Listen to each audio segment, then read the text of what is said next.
Dust motes dance in the ranch kitchen's thin light as Mara sets down a chip mug. "And if I told you to turn around?" Jonas McKenna's voice, flinty as the plains, rings with the quiet power of a man accustomed to solitude. Mara's son, Asher, clutches her skirt, his father's eyes mirroring a secret Jonas doesn't yet know. "La air," he spoke softly to the mare nosing his sleeve. "We'll get a hand soon enough. A cook too, if luck hasn't left this place." The mare blinked back, unconcerned. It had been nearly 3 years since Helen died. 3 years since the fever took her in the space of a long weekend, leaving the house silent but for the creak of wood and the sigh of the stove. He'd buried her on the hill above the creek, where the cottonwoods leaned into the wind, and since then he'd eaten most meals standing, never letting the rooms fill with more than the scrape of a chair or the tick of cooling iron. He checked the far ridge. "If you're coming," he murmured to the empty road, "come before the light goes." Somewhere beyond that ridge, the stage from town rattled north, iron rims finding hard ground, carrying whoever had answered his letter. The stage broke into the yard while the sun was still a pale coin above the trees. Wheels carved sharp lines through the frost. The driver swung down, opened the door against a gust that smelled like snow about to fall. A woman stepped out first, slim, steady, holding a bundled child close against her chest. Gray dress, hem dusted white, boots scuffed but sturdy, dark hair pinned back without fuss. Her green eyes caught his and held. "Mr. McKenna?" she asked, voice level but travel-worn. "That's me," he said, shifting to take her in without staring. "I'm Mara Whitlow. You hired a cook." She adjusted the boy's blanket. "The letter said nothing about children." Jonas glanced at the bundle. "And yet here one is." "Here one always is," she said, with a thread of iron under the words. "I thought you should know before I cross your threshold." "And if I told you to turn around?" His tone wasn't cruel, just plain. "Then I'd walk," she said. "But I'd rather work. He eats less when I'm paid." The driver cleared his throat, eager to be moving. Jonas looked from the woman to the road, then back to the boy whose small hand had found the edge of her shawl. "Come inside," he said at last, stepping aside. "We'll talk where it's warm." Warmth from the stove met them in the narrow hall. The kitchen was simple, wood floor worn pale at the table's edge, stone hearth holding the day's heat, a kettle starting to fuss. Jonas poured coffee into 2 tin cups and set one in front of her. "What's his name?" he asked. "Asher." She unwrapped the child enough to show his face, careful, as if revealing something that could be taken away. Jonas studied the boy, noting the soft rise and fall of breath, the birthmark above the brow. Then the child blinked up at him, steel blue, clear and steady, the exact shade Jonas saw in his own shaving glass every morning. His chest went tight. "He looks like me," Jonas said, barely above a breath. Mara didn't flinch. "We met in Abilene, 5 years ago. There was a dance hall, a storm outside. You laughed because you couldn't keep time." He let the pieces slide into place. Dizzy light from kerosene lamps, rain hammering the roof, a blue dress turning through the press of bodies. "I moved north that spring. I found out after," she said. "I wrote the ranch you mentioned. The letters came back. I asked at a livery for work and was told no children. I asked at a hotel and was told the same. I kept moving west until the road ran thin enough to see the bones of it." He glanced at Asher's hand, where the child curled his fingers against the table edge with a quiet determination he recognized. "I was not a reliable address," Jonas said. "No," she agreed, without heat. "And I am not here for charity." "Can you cook for 6 men who eat like winter's not ending?" he asked. "Yes." "Can you keep a kitchen clean in a wind that finds every crack in the boards?" "Yes." He nodded once. "Then you'll both stay." Asher drew the blanket closer to his chin. Mara lifted her cup, held his gaze over the rim a heartbeat, and drank. Before dawn, the kettle began to whistle like a small bird finding spring. Jonas stepped into the kitchen to the smell of fresh bread and something sweet warming in the oven. Mara moved between stove and counter with sleeves rolled, hair pinned back but coming loose in soft strands near her temple. "You always start this early?" he asked, taking the door jamb like a man not sure if he belonged in his own kitchen. "If I don't," she said, not looking up, Breakfast tastes like regret and burnt beans. She slid a pan aside, wiped the counter with quick circles. Do you prefer coffee strong enough to stand a spoon, or strong enough to worry a horse? Start with the spoon, he said. If I live, we can frighten the mare tomorrow. A little sound that might have been a laugh touched the corner of her mouth. Biscuits at first light, eggs when the men roll in. If your skillet is honest iron, it will obey me. It's obedient enough when scolded, he said. He nodded at the pantry corner where Asher slept in the cot, one hand open on the blanket like he'd fallen mid-reach. He sleeps hard. He does when he's fed, she said. He does not when he hears boots he doesn't know. Jonas eased his own boots off the plank with less noise. I'll do my part then. Do your part outside, she answered, but the words held no sting. I'll do mine in here. He poured himself a little coffee, tested it, and set the cup down without comment. That'll stand 2 spoons, he said. Maybe 3. Good, she said. We'll need them. Asher stirred, blinked, and peered over the blanket edge. Mama? I'm here, she said, softening in a way the room felt. Breakfast soon. The boy's eyes found Jonas, then drifted back to his mother.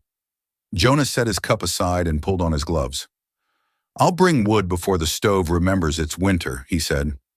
Bring enough for a day, she replied. It will stay winter a while longer. He allowed himself the faintest smile. You bargain like a ranch foreman. I bargain like a woman who has kept small fires going in big weather. She tipped her chin to the door. Go on. Jonas stepped into the cold with his blood warmer than he'd expected. Behind him, the house sounded different. Not louder, just alive. That afternoon, Jonas shouldered the door to the storage room. Dust lifted in lazy sheets when he dragged 2 crates to the wall. He stacked them, set aside a bent lantern, and pried the shutter open until a square of thin, winter light fell across the floorboards. Mara appeared in the doorway, wiping flour from her hands on her apron. You lost something? Found something, he said, nudging a coil of rope with his boot. Space a boy can grow in. He has a cot, she answered, but the words lacked conviction. He has my house, Jonas said. He should have a bed. She leaned against the frame. Beds mean staying. I noticed, he said, straightening. I want him to stay. I want you to. Her gaze flicked to the window. A month ago, a hotel keeper told me they didn't rent to trouble. Which were you? Jonas asked. Woman or child? Both, she said. He said the boy would knock about. She lifted one shoulder. We left before he could say more. Jonas rested his hands on his hips, deciding. The carpenters in the bunkhouse can plane 2 planks straight. I'll ask him to set a frame tonight. And a mattress? She asked. I'll trade for ticking in town. Hay first, feathers later if the year's kind. He paused. What color would you sew the quilt? Mara's mouth softened. Whatever thread I can spare. But if you insist, blue. He smiles at blue. Blue it is. He nodded toward the hall. Show me where you want the bed. She hesitated only a breath and stepped into the room. Under the window, she said, placing her palm lightly against the sill, so morning knows where to find him. Before noon, Jonas lifted Asher from the pantry cot. The boy looped his arms around Jonas's neck without looking, a trust made of sleep. They crossed the yard, boots crisp on frost, and pushed through the barn door into air, warm with hay and horses. The young colt pricked his ears and stepped forward, curious. That's Copper, Jonas said. Thinks more than he lets on. Asher peered over Jonas's shoulder. He's big, he whispered. He's young, Jonas said. Big comes next. He set the boy on the stall rail and stood close, ready. Hold out your hand, flat like this. Asher's palm hovered, trembling just a little. Copper nosed it, warm breath pooling against the small fingers. Asher flinched, then laughed, quick, surprised. He likes me. Reckon he does, Jonas said and caught himself. That is, he does. Asher looked sideways. Can I come again? You can come every morning you're dressed before the kettle sings, Jonas said. That a bargain? Asher nodded solemnly. Bargain? Mara's shape filled the barn doorway. Is he in your way? She asked. In my pocket, Jonas said. Fits fine there. She stepped closer, studying the colt. This one listens with his whole face. Yes, Jonas said, pleased she'd seen it. Not many do. Mara watched the boy stroke the short mane. If he falls, I'm here, Jonas said. I won't let him. She exhaled, and something unknotted in her shoulders. Then I'll let you be his morning lesson, she said. I'll keep his breakfast warm. Asher looked over. Mama Copper is soft. I see him, she replied, and the corner of her mouth lifted. I see you. That evening, stew steamed in bowls and biscuits cooled on a towel-lined pan. The bunkhouse men shouldered in, shaking off the cold. Miller, broad across the chest, took a seat halfway down the table and tore his bread without looking at it. Jonas sat at the head. Eat, he said. It's good. Mara ladled seconds with a steady hand. As she passed Miller, he cleared his throat. Ma'am, he said, it's not that I don't like stew. It's the kind that follows stew I wonder about. She kept her ladle over the pot. The kind that follows stew? Change, Miller said, eyes on his bowl. Women bring it. Some men ride worse in it. Jonas's chair scraped an inch. Miller didn't lift his gaze. Just saying what seasons say. Mara set the ladle down, quiet. I brought a boy and a skillet, she said. Neither bites. Several of the men smiled into their bowls. Miller's ears flushed. Didn't mean offense. Then don't make it, Jonas said. She runs this kitchen. You got a complaint? You bring it to me. Miller nodded without looking up. Yes, sir. After the men filed out, Jonas stayed at the table while Mara stacked bowls. He'll soften, Jonas said. Or he won't, she answered. Either way, he'll eat. Asher slept? He asked. Like a stone, she said. He told Copper a secret before bed and fell into it. What secret? He said he's going to be taller than your fence and faster than the wind. She gathered the towel. I told him to start with taller than the biscuit tin. Jonas's mouth twitched. That's a wise place to begin. A day later, the ledger lay open beside a cooling pie. Mara's pencil made neat columns under the lamplight. You keep books like a smith keeps tools, Jonas said, dropping 2 split logs by the stove. Tools keep a house from falling in, she said. Flour is low. Salt, too. Coffee if you want to keep your men from mutiny. Noted. He tipped his head at the pie. That apple. Dried, she said. If the road's kind, bring more. And molasses, if you can find it that hasn't turned mean. He folded the list into his pocket. Anything for him? She hesitated, then chose her words. Wool socks that don't lie about warmth. Children's sizes lie the worst. I'll see to it, he said. On the porch, Asher held the rail with mittened hands. Are you going to the town? I am, Jonas said, tightening the cinch. You want anything brought back? Asher thought hard. A red marble, so I can find it if I drop it in dirt. A red marble, Jonas repeated. I'll look. Mara wrapped the boy's scarf higher. He doesn't need it, she said, softening the refusal with a hand at Asher's shoulder. But if you find one, he'll believe in luck for a week. In town, kerosene and burlap scented the store. The keeper wrapped flour and salt pork in brown paper, watching Jonas over the twine. Heard you took on a woman, he said. Comes with a boy that's not yours. Jonas's voice stayed even. He's mine. The man's eyes dropped to the counter. Didn't mean nothing by it. You did, Jonas said, not unkindly. But I've decided it means nothing anyway. He added wool socks, a twist of peppermint, and, after a pause at a dusty jar, 2 red marbles that didn't match but shone like coals in his palm. When he swung into the saddle to ride home, the air had sharpened. He felt all the same as if something in his chest had begun to unthaw. Snow fell in wide, slow flakes by the time Jonas rode into the yard. He led the mare into the barn, rubbed her down, and carried 2 bundles into the house. Mara looked up from the table, where she was darning a sock by the light of the lamp. For you, Jonas said, unwrapping a small parcel. Boots, brown leather with thick soles and careful stitching. Asher slid off his chair, eyes bright. Are they mine? They're yours, Jonas said. Try them. The boy pulled them on, stamped each foot twice, and grinned. They feel fast. Jonas's mouth curved faintly. Don't test that in the house. He reached into his saddlebag and drew out a folded length of brown wool, offering it to Mara. Good cloth. Thought you'd make more of it than I would. Her hands flattened over the fabric, thumbs pressing into the grain. I can, she said. Then after a pause, "It's good wool." He set a small tin beside her elbow. "Peppermint, for him." Asher peeked into the tin, then looked up. "Can I have one now?" "One," Mara said. "And say thank you." "Thank you," the boy said through the beginnings of a smile. By afternoon, the wind had a raw edge to it. At dusk, snow came heavy from the northwest, pushing across the valley until the yard was a white blur. In the barn, a heifer was calving early. Jonas pulled on his coat and took the lantern from its hook. "Stay here," he told Mara. "I'm coming," she said, tying her shawl tight. They leaned into the wind, boots sinking to the ankle, snow biting their cheeks like sand. The barn roof loomed ahead, vague in the swirl. They found the heifer half buried in a drift, eyes wide, sides heaving. Jonas set the lantern down, knelt, and reached in. His hands burned from the cold, fingers stiff as iron. When the calf slid free, it was limp and slick in his arms. "Jonas!" Mara's voice was tight, urgent.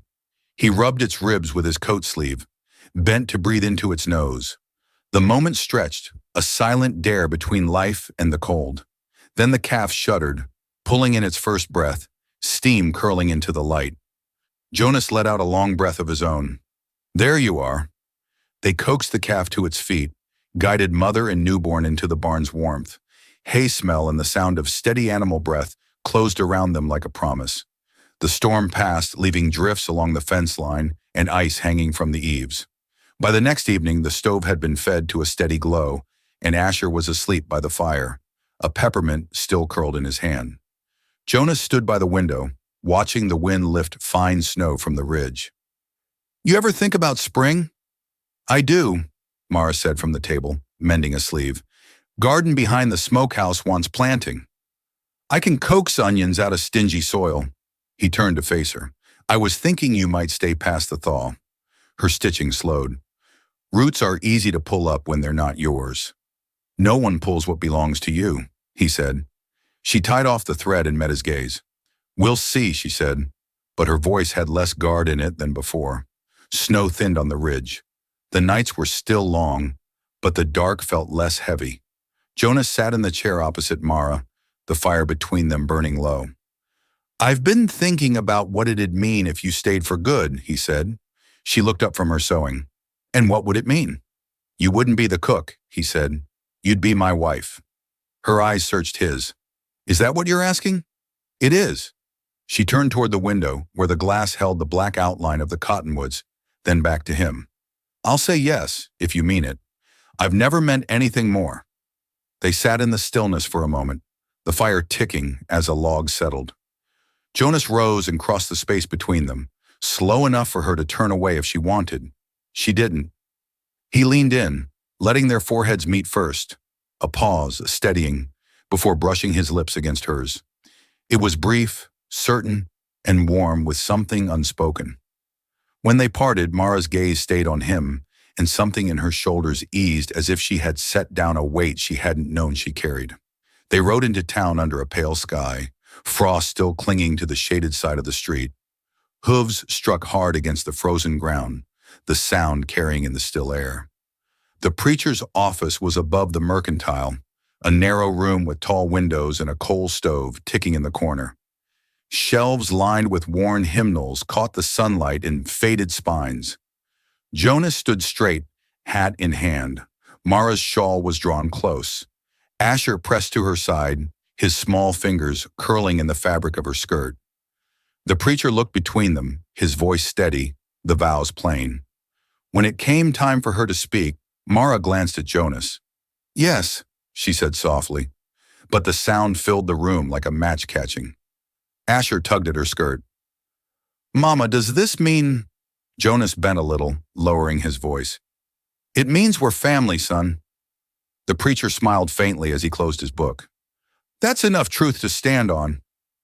Outside, the wind moved along the street, cold but not biting. Jonas turned to her, one gloved hand cupping her cheek, and kissed her, unhurried, certain, the kind of kiss that came from a man who'd already made up his mind a long time ago. When they stepped apart, she kept her hand at his coat, as though making sure he'd stay. "Let's go home," Jonas said. She smiled then, the sort of smile a man remembers for years. Yes, let's. The years unfolded with a steadiness rare in that country. Cottonwoods rooted deeper each spring along the path to the barn, their leaves flashing silver in summer wind. The garden behind the smokehouse filled with onions, thyme, and the broad leaves of potatoes. Asher outgrew his first boots, then his second, and learned to ride Copper's son with a seat so natural the older hands nodded without comment. He carried himself with quiet pride, and when he laughed, the sound turned the house warm. One morning in late spring, Jonas was tightening a gate latch when he saw Asher riding the fence line. The boy turned to call back, and sunlight caught his profile. The same eyes, steady and sure. Jonas's own eyes set in a younger face. Mara came to stand beside him, wiping her hands on her apron. "He looks like you," she said. Jonas nodded slowly. "He does. And you're proud." "Every day," Jonas said. On cold nights, the three of them sat by the hearth, fire throwing its particular gold across the floorboards worn smooth by years of work. Words weren't needed much. Mara would rest her head against Jonas's shoulder, and his hand would find the small of her back like it belonged there. If anyone asked their story, those who knew it would tell it plain. A widowed cowboy hired a cook. She came with a child. He looked into the boy's face and saw his own eyes looking back. They worked. They weathered. And they made a home.